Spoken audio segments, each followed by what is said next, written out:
Good day, everyone. We're coming on the air with breaking news from the Middle East. Hamas just announced it tentatively accepted a ceasefire proposal brokered by Egypt and Qatar to pause the fighting between Israel and Hamas in Gaza. Israel still has yet to respond, but right now, as many as 5 American hostages are still being held captive inside the enclave.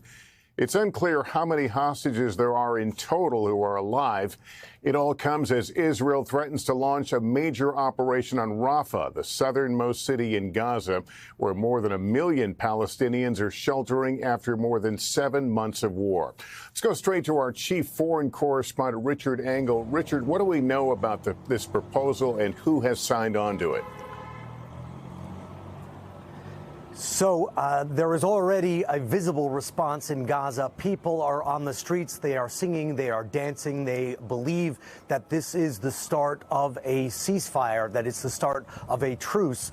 And we don't know exactly the terms, but we heard from Hamas. Hamas issued an official statement from Ismail Haniyeh that he had accepted a deal, that had been put forward by the Egyptians, put forward by the Qataris, endorsed by the United States. And according to European diplomats, that deal includes the release of 33 hostages in exchange for a 40-day truce. It would be a multi-stage deal that, if successful, if these 33 hostages are released, if there are no issues, that the 40-day truce holds, that there would be other hostage releases to follow that.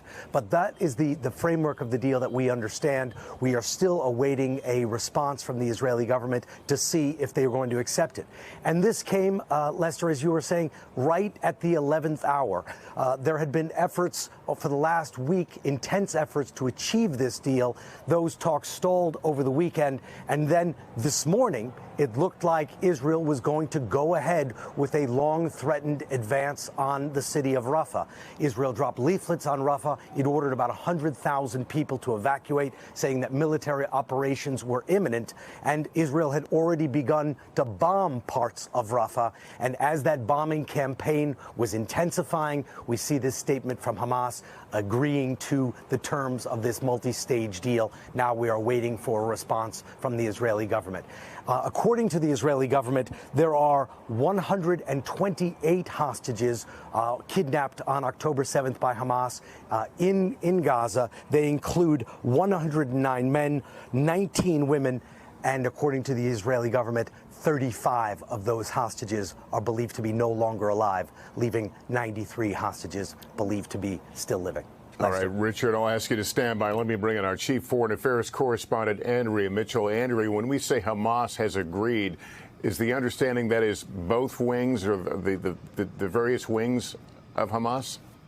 So far, this is a statement from Haniyeh, who is the political wing of Hamas, operating in Doha, Qatar, where Bill Burns, our CIA director, and his counterparts have been negotiating with a lot of pressure from Qatar and Egypt to try to get this done. Arab leaders telling me when I was traveling with Secretary Blinken last week in the Middle East, Arab leaders saying it's now or never. If this deal does not go through, they expected that Israel would go into Rafah and that the civilian casualties and the horror of that would make another ceasefire deal simply impossible. There hasn't been one since November, in fact, as you know, and these talks have gone on endlessly.